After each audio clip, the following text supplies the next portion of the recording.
Boa tarde. Hoje, dia 7/1/2023, em nossa 44ª edição, primeira edição do ano de 2023, estreando em nosso quadro, hoje, Eliana, como representante, presidente do projeto Asas da Vida, e Evelise trazendo para nós hoje uma palavra e testemunho de sua conversão. Evelise? Bom dia. Primeiramente, Boa tarde já, né? Primeiramente, eu gostaria de agradecer pela oportunidade em estar aqui trazendo o meu testemunho, né? Eu sou uma pessoa, não gosto muito de me expor, mas para a glória de Deus, eu faço questão de levar o meu testemunho, porque uma vez eu ouvi uma frase que nós não podemos sermos egoístas na salvação, né? Então, o milagre que a gente vive do Senhor é que a gente possa realmente levar para aquelas pessoas que hoje se encontram na mesma situação que eu me encontrei há algum tempo. Então, eu tenho 43 anos atualmente e eu fui dependente química por 26 anos da minha vida, né? Eu conheci a cocaína aos 16 anos e até os meus 42 anos eu fiquei acorrentada a esse vício, né? E junto com a cocaína sempre vem o cigarro, vem o vício da cerveja, né? Outras drogas também, mas realmente dependente da cocaína. Sempre fui uma pessoa que trabalhei em boas empresas. Nesse período aí eu tive 3 filhos, sempre fui uma boa pessoa, uma boa mãe, mas sempre dependente da droga. Algo assim que por muitas e muitas vezes eu tentei me libertar, mas não tinha solução, né? Aos 42 anos eu entendi que realmente para mim não tinha mais saída. Sempre procurei assistir muitas reportagens sobre dependência química, buscar métodos, fazia mudanças geográficas, me mudava de lugar, me mudava de cidade. Mas eu entendi realmente que enquanto não houvesse uma mudança interior, eu continuaria dependente dela. Então, com 42 anos, eu cheguei numa crise existencial, né, que nós denominamos. Eu não tinha mais ânimo nenhum, eu não tinha mais contato com a sociedade. Eu me via trancada dentro de um apartamento, não saía da cama para nada, né? Quem me dava todo o apoio aí aos afazeres da casa, até para os cuidados com os meus outros filhos, era minha filha mais velha, porque eu definitivamente eu já estava morta, né? Me afastei de todas as pessoas. Durante esse ciclo de vício, nós mesmos nos afastamos das pessoas e a gente coloca na nossa cabeça que a sociedade que nos abandonou, que a família nos abandonou, e na verdade não. É a gente que vai deixando tudo para viver pra droga, né? Só que tudo isso você só entende depois que você se liberta dela. Enquanto você tá mergulhado nela, você não tem esse entendimento, né? E até você acredita que você não é dependente, que você tem controle sobre ela. Eu sempre pensei isso. Não, eu paro quando eu quero, eu deixo de usar quando eu quero. E se passaram aí 26 anos e eu não conseguia largar. Até que com 42 anos, eu vi que realmente eu não tinha mais saída nenhuma, né? Eu estava realmente morta. Eu resolvi buscar na época, uma clínica de recuperação. Eu fui achando que era uma clínica de recuperação, mas não era. Quando chegou lá, era, na verdade, uma casa de oração, né? Eu fui por indicação de uma conhecida, eu vi o vídeo no status. E chegando lá, era somente uma casa muito simples. Tinham 8 mulheres na época lá. E era somente oração, não tinha ação medicamentosa, não tinha acompanhamento com psicólogos, com terapeutas, era algo muito diferente do que eu imaginava ser uma clínica. E hoje eu entendo que realmente o médico dos médicos, a cura está em Cristo, né? Que ações medicamentosas, na verdade, existe até alguns casos que tem essa necessidade, mas que acabam se tornando outros vícios, que a cura verdadeira realmente está na oração. E aí eu entrei naquela casa, fiquei meio perdida, né? As pessoas muito simples, um lugar muito simples. Até na primeira noite eu não esqueço que eu tava com muita enxaqueca e eu pedi um remédio pra obreira responsável e ela falou que não tinha, que era pra eu orar. E aquilo me desapontou demais. Eu falei, como assim eu preciso de um remédio? E ela falou, não, aqui nós curamos tudo à base da oração. E no começo, assim, eu achei aquilo muito muito fictício, eu não acreditava, para mim era tudo uma ilusão. E então eu comecei a orar, nós tínhamos oração de manhã, à tarde, culto da cozinha, oração de madrugada, e obrigatoriamente eu comecei a participar dessas orações. Só que no terceiro dia eu comecei a sentir algo diferente. Tanto no meu físico, quanto no meu coração, na minha mente, e aí eu comecei a perceber que realmente as orações traziam resultados. E eu era uma pessoa totalmente dependente de outros medicamentos. Na época eu tomava medicamento para o coração, era dependente do Depaquine, que era um ansiolítico, remédio para dormir, tomava uma média de 10 a 15 comprimidos por dia. E quando eu dei por conta, eu já não estava tomando remédio nenhum. Muita glória.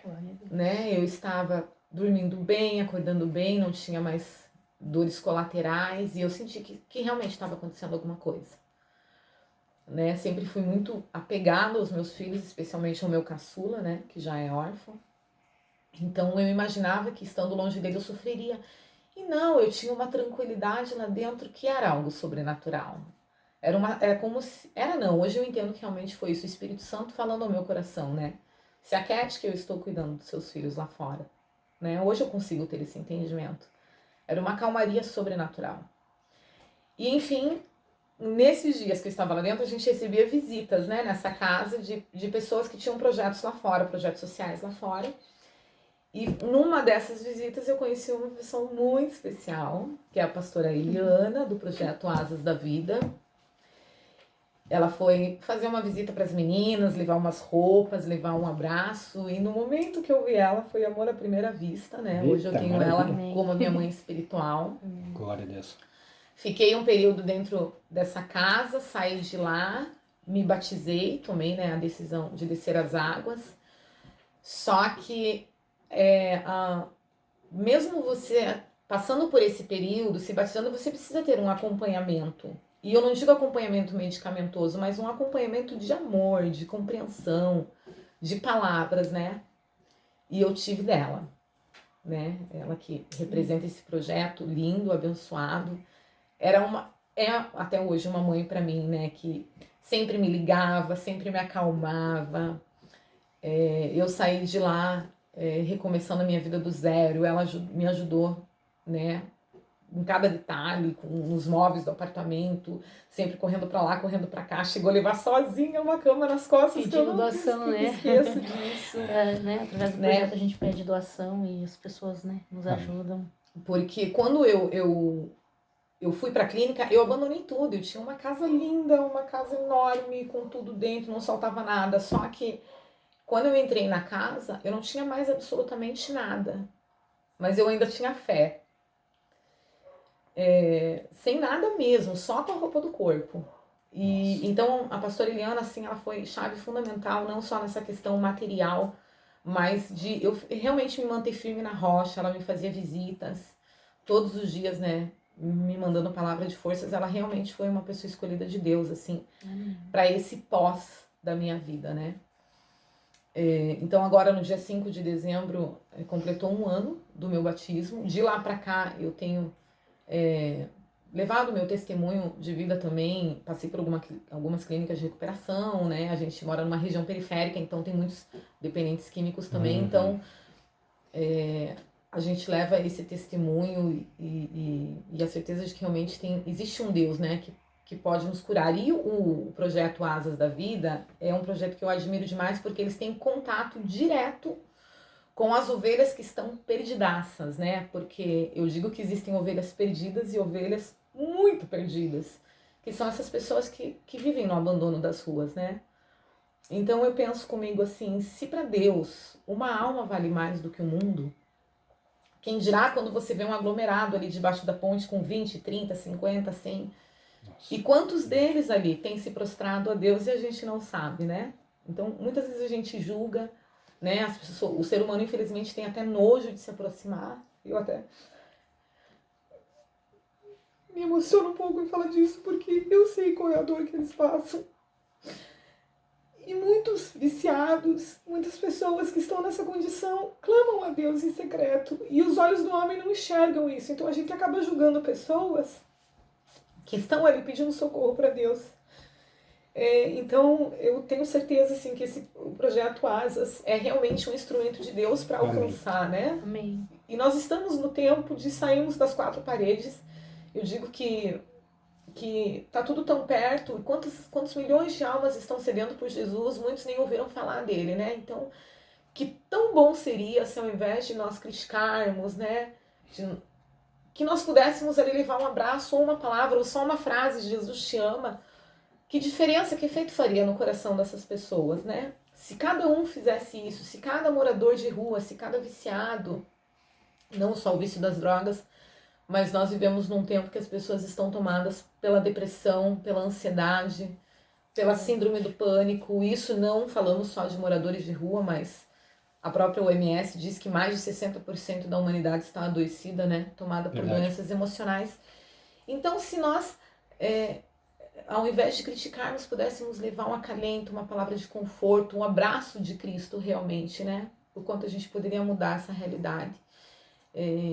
Então, hoje, o que eu sinto no meu coração, hoje o meu maior, esses dias perguntaram para mim, qual que é o seu maior sonho? O meu maior sonho é alcançar almas para Jesus, porque eu sei que eu não vou levar nada daqui. Eu não tenho mais sonhos de riquezas, de juntar tesouro. Claro que a gente quer uma vida, né, pastora? A gente quer ter uma vida estável para os nossos filhos, né? Mas o que eu peço hoje em dia para Deus é que nós tenhamos o suprimento diário daquilo que é necessário, mas que a nossa verdadeira riqueza seja realmente a presença do Espírito Santo todos os dias na nossa vida, né? Amém.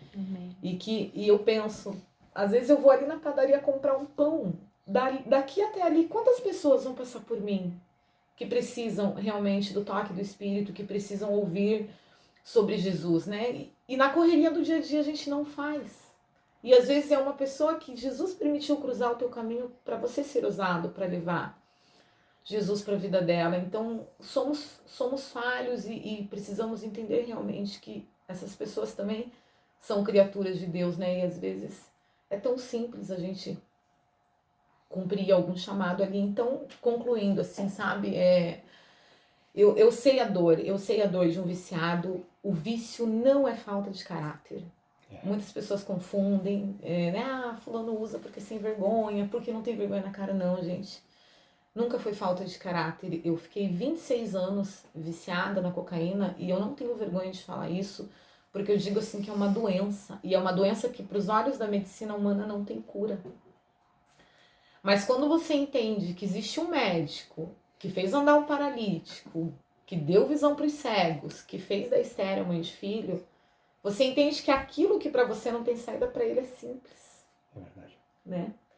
E aí tem um versículo, pastor, da Bíblia, que eu aplicava antes de me encontrar com Cristo, sem saber, que é Mateus 6,6, que diz, entra no teu quarto, fecha a porta, e em oculto ele te vê e te exalta. Então, uns dias antes, um tempo antes de eu renunciar tudo para ir para essa casa de oração, eu já estava ali nas madrugadas clamando a Deus, pedindo socorro, porque eu vi que eu não tinha mais controle sobre a minha vida.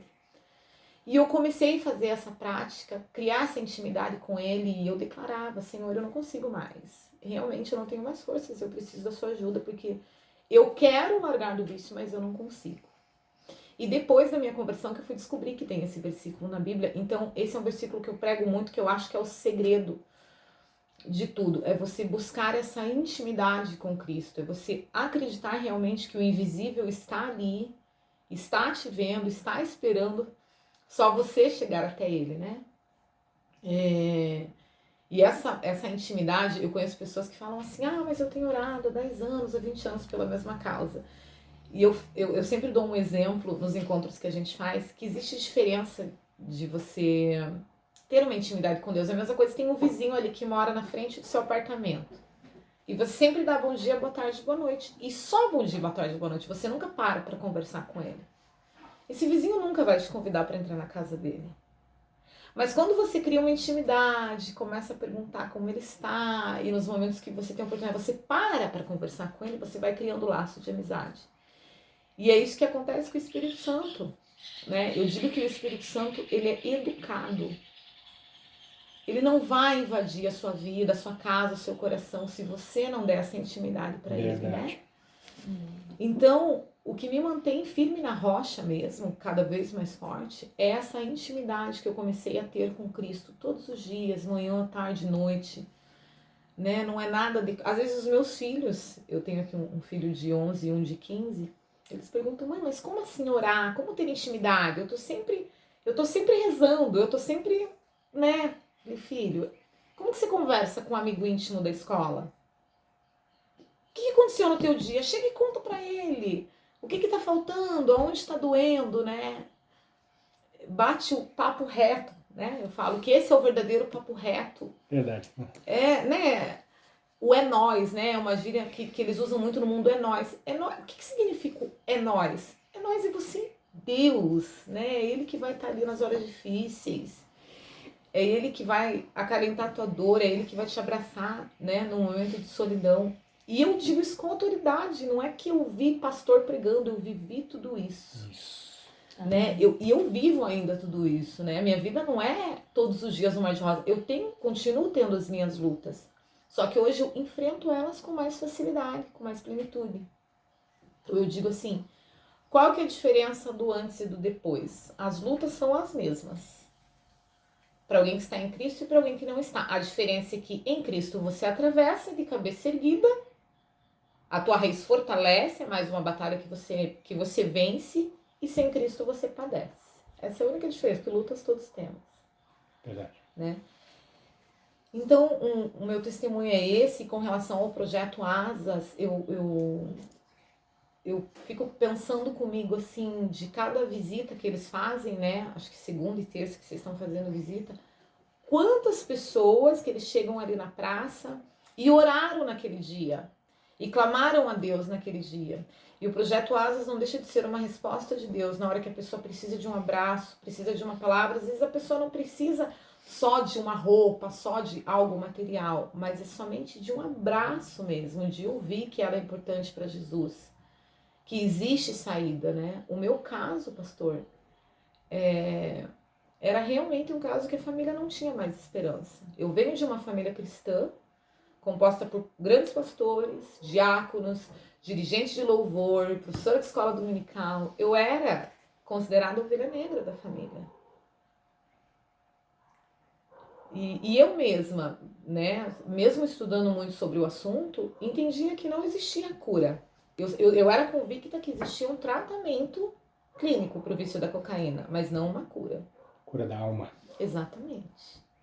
Né? E até falava isso para muitas pessoas, não, existe tratamento e tal, mas...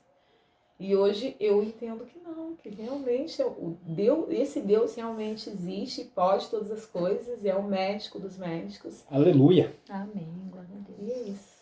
E você estava falando sobre essa casa de oração, era o projeto Gênesis Feminino, certo? Projeto Gênesis Feminino, isso. Isso, exatamente. Até eu já tinha vinculado aqui no nosso descritivo aqui a tua entrevista anterior, eu vou colocar também a do Gênesis, né? Para o pessoal conhecer a casa de oração do Gênesis que ele explicou. E para aqueles que ainda não sabem, o projeto Gênesis foi suspenso de momento, né? Por causa que a esposa teve filho, teve bebê teve lá, um filho, teve um bebê, então está suspenso de momento, mas com certeza esse projeto será retomado. E como a Evelise estava falando, outro dia teve uma das entrevistas aqui da como é que é o mesmo nome daquela chácara? Da missionária Renata, não? Não, é do outro... me fugiu agora do momento do irmão, daqui a pouco eu já lembro. Que nós estamos falando, ele é terapeuta, ele estava falando sobre a questão da compulsão. E aí eu dei parte do meu testemunho de conversão, que eu também passei por um processo semelhante. Sim. E o que aconteceu? Eu, por exemplo, nunca fui tratado sobre a questão da compulsão, que você tratou muito bem, frisou sobre isso, porque quando você é dependente químico e você fica em função de medicamentos, se você não faz, digamos, um tratamento correto sobre isso, você troca uma compulsão por outra. Exatamente. Então, né? Exatamente, só substitui. Né? Aí eu comecei a largar das drogas e comecei a mergulhar nos antidepressivos. E os antidepressivos foi mais destrutivo na minha vida do que as próprias drogas. Eu consegui me livrar da cocaína, da heroína, do crack, do haxixe, da maconha, mas é exatamente ao seu castigo, do projeto Rancho dos Profetas. E aí estavam falando sobre essa questão. É interessante ver essa entrevista também, sobre que a gente debateu sobre essa questão da compulsão, porque tu troca uma por outra. Exato. E o que eu fiz? E na época também não fiz um tratamento espiritual dessa forma. Eu fui pela parte da química. E aonde que eu pequei por causa que às vezes o conhecimento pode ser ruim, porque como eu sou enfermeiro, sou técnico em enfermagem, eu tinha aquela concepção de química. Então, não, agora eu começo a fazer um tratamento psicológico aqui, substituo pelos antidepressivos e resolveu. E foi pior. Foi pior. O efeito prático que os antidepressivos causaram em mim foi me levar de 73 quilos para 150 quilos. Esse foi o efeito prático. E o vazio na minha alma permaneceu igual. Só quando realmente eu me entreguei para Cristo, quando eu realmente entendi essa dependência que nós temos de Deus, é que hoje eu me sinto pleno. Hoje aquele vazio na alma não existe mais. Amém. As drogas, o álcool, os antidepressivos, nada disso resolveu. Aliás, o antidepressivo ele só me deixava dopado. Eu ficava dopado e o vazio permanecia. Sim. Hoje eu sei o que é ter paz de espírito. Amém. Mas só quando eu entreguei a Deus. É igual a questão de mudar de lugares, né? Que nem quando eu percebia Aí, que eu já morei em muitos lugares, em outras cidades também. muito Eu parecido com a minha história. Eu percebia que eu estava muito em decadência, eu falava, não, eu vou me mudar, eu vou embora para tal cidade. Aí eu Exatamente ia, a mesma falei, coisa. agora eu vou mudar de vida, agora é uma vida nova, dava 2, 3 meses, já, porque atrai, né? Já conhecia os traficantes, já conhecia os lugares, já estava de novo. Então, e várias vezes de ir embora para vários lugares. Daí você tem uma mudança ali dentro de um período, mas depois você volta a estaca zero. Então, realmente, a mudança não é geográfica. Enquanto você não tiver uma mudança interior. E tanto é, pastor, que eu me afundei, né? Eu cheguei no fim da linha mesmo, num lugar que hoje eu moro. Eu saí, fiz o tratamento e eu voltei convertida, estou no mesmo lugar. Pessoas falaram assim, você vai voltar pra lá, você vai se afundar de novo. Eu falei, não, porque a Bíblia diz que aonde eu fui envergonhada, eu seria exaltada, né? Tem alguma coisa assim. E é pra esse mesmo lugar que Deus me colocou e hoje eu consigo ajudar o meu próximo, né? Porque tem muitos dependentes, né? Então, a gente às vezes tem um plano e Deus tem outro. Só que hoje eu tô lá realmente para ser o testemunho vivo da existência de Deus mesmo, do poder. Porque daí as pessoas, elas não ouvem o teu testemunho, elas veem Nós o teu somos testemunho, né? É isso que eu nós falo. somos uma... Paulo vai falar que nós somos uma carta, né? Exato. Uma Né? carta viva. Uma carta viva. Então, falei sobre isso esses dias, que aonde a gente anda, a gente não precisa falar nada, é o nosso testemunho. Eu tenho uma amiga, né, de muitos anos, a Elaine, né? Deixa eu até aqui um grande abraço para ela, Elaine Barbosa. Ela falou assim... Meu Deus, Jesus está voltando mesmo, porque para Evelyn se converter, então realmente Jesus está voltando. Eu então, escuto muito disso. Não, a Evelyn não, então, e realmente é muito mais do que palavras ditas, é a vida que você tem no dia a dia, né? Você ser luz, que eu infelizmente vejo, né? E não estou criticando a categoria, por favor, mas muitas pessoas que estão ali 2, 3, 4 vezes dentro de templos, dentro de igrejas, mas quando saio dali eu não vejo aquele amor ao próximo, eu fico pensando, Deus, o que Deus deixou para nós? Não foi amar Ele acima de todas as coisas, é o próximo, né? Exato. Então, qual é realmente a nossa missão aqui na Terra? O que realmente importa para Cristo, vindo da nossa parte como cristãos? Né? Então, é uma vida, é uma alma. Eu particularmente falo por mim, eu não consigo ver alguém passando ou por uma ansiedade, ou por uma depressão, por um vício de droga e não fazer nada. Claro que a gente tem que orar, mas oração, já tá falando, é orar mais ação, é oração. Opa, né? Isso, exato. Então, mas eu já tô orando, mas será que além de orar não é legal ir lá e fazer uma visita, estender a mão, perguntar, dar um abraço, né? Então, eu acho que... A questão que tu também estava falando sobre a questão do julgamento, né? Julgar. Que nem nós fazemos um trabalho junto no SENSE, no Presídio dos Menores Infratores, né? Que inclusive hoje, os irmãos hoje às 3 horas da tarde vão lá fazer esse trabalho. E na verdade até hoje, a irmã Irene sabe, de uma maneira em geral, até hoje eu tento achar um início, a ponta de como eu acabei parando no terceiro setor, esse trabalho de ações sociais, no presídio, eu não sei. Simplesmente aconteceu, né? Eu não planejei, simplesmente aconteceu. Coisa de Deus. Exatamente. Porque aí tu vê que realmente como Deus está na ação, porque não foi nada planejado, nunca partiu de mim. Aliás, se alguém chegasse e me dissesse, vou te botar para trabalhar com morador de rua e com presidiário. Nunca. Isso. Então, simplesmente aconteceu. Eu estou envolvido e quem disse, eu já tentei algumas vezes tirar férias, sabe? Não me envolver, Quem disse? Como você vai tirar férias do ser humano? Como é que tu consegue? Eu não sei. Às vezes eu paro, olho assim, olho para os lados, como é que eu vou parar aqui? Eu não sei. É de Deus. E aí, sobre essa questão da discriminação, por exemplo, esse trabalho do ciência, são tudo bandidos, são tudo menor infrator, tudo. Mas eu lembro, eu nunca vou esquecer o primeiro dia que eu entrei lá dentro daquele presídio e Deus trouxe, nossa, foi muito forte. Eu achei quase que eu ia ouvir a voz de Deus comigo. E ele já ia ter começado fazendo um milagre, né? Porque se eu ouvisse a voz de Deus, eu já ia ter um infarto. Então ele já ia ter começado me ressuscitando já. Mas é quase que eu vi nítido a voz de Deus dizendo assim, ó, esses jovens que estão aqui estão tendo uma oportunidade. Porque se eles estivessem lá fora, muitos deles já estariam mortos. Então estão aqui dentro porque estão tendo uma oportunidade de mudança de vida. Então não compete a mim nem a ninguém a julgar. O julgamento pertence a Deus. Eu vou fazer uma observação, então, em cima disso, não estava nos meus planos comentar, né, mas aos 19 anos, em 1999, eu passei por uma cadeia em São Paulo. Eu fiquei 3 meses detida, então eu posso falar no lugar como uma detenta.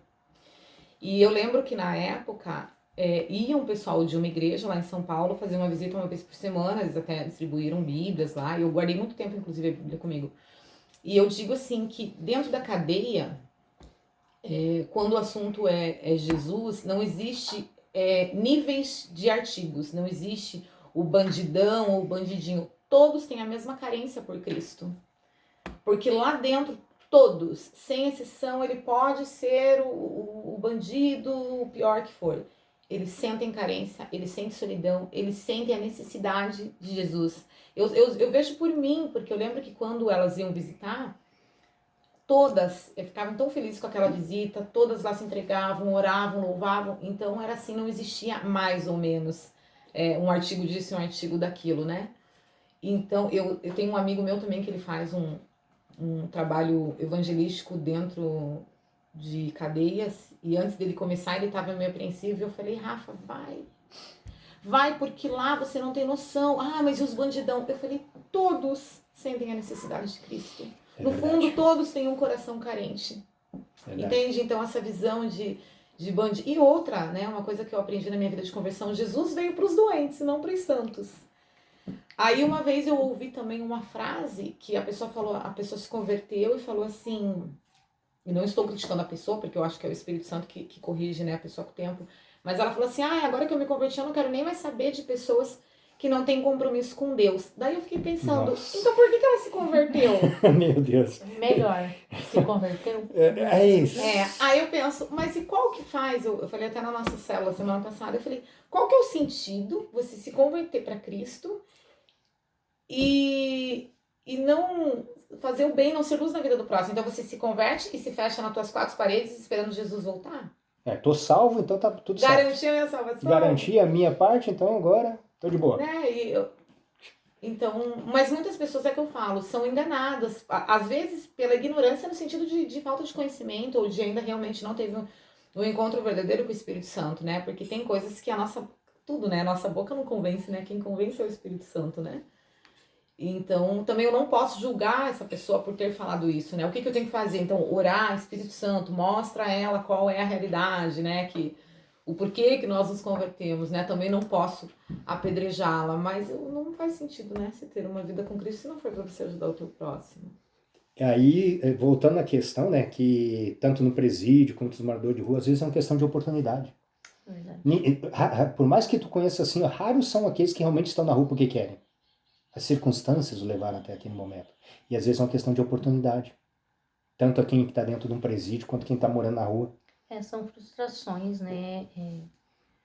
E sobre... Chaves que têm que ser acessadas, eu creio. A gente trabalha muito com isso, né? De, às vezes, algo, né? Daí entra psicologia, mas eu não sou psicóloga, então eu sou, né?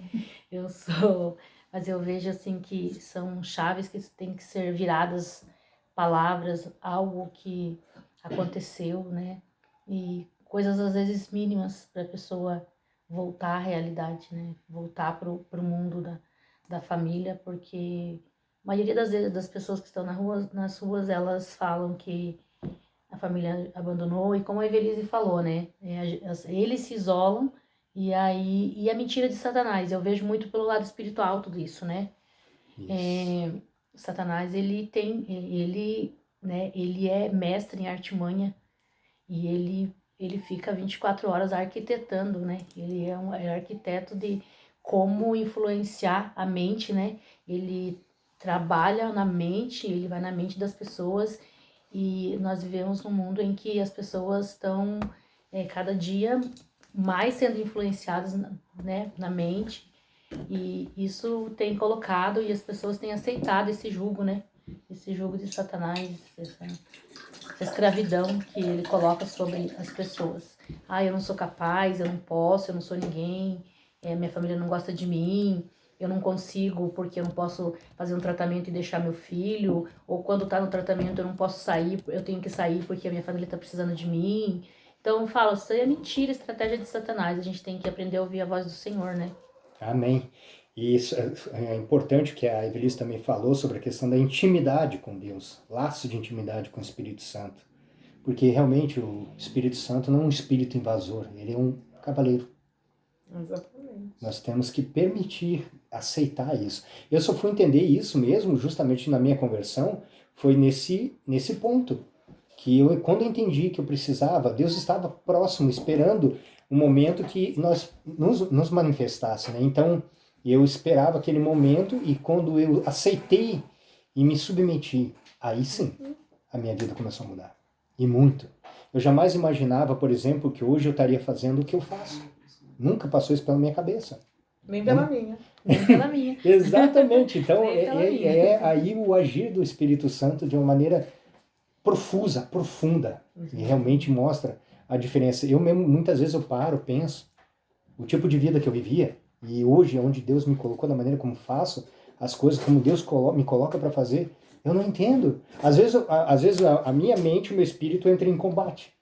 Sabe, a minha mente diz assim, quem é você? Mas se enxergue, olha o que você fazia, e hoje está fazendo o que faz. Tu não é digno.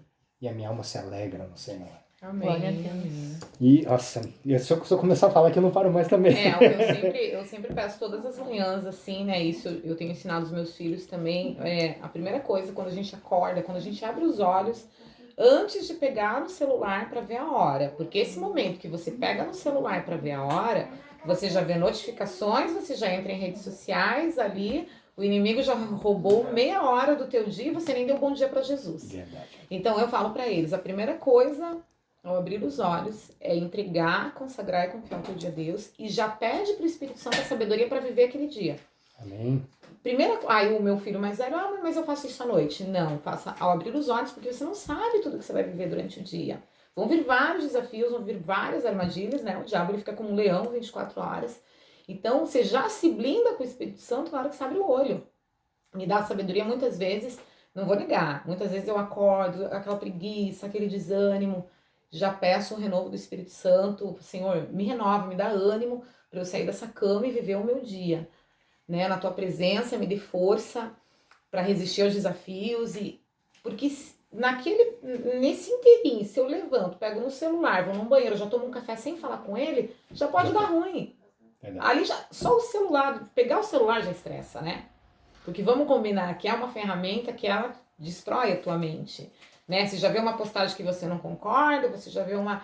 E ali o diabo já te traz ira, já te traz raiva do fulano, do beltrano, e quando você vê, você perdeu a noção. E um exemplo que eu sempre dou também, pastor, é assim, é como numa casa, num cômodo, existem dois inimigos, né? Que não se gostam. Né? Tá tendo ali uma festa, tem dois inimigos. Eles não vão ficar no mesmo lugar. Vai ficar um lá, outro cá. É isso que eu analiso.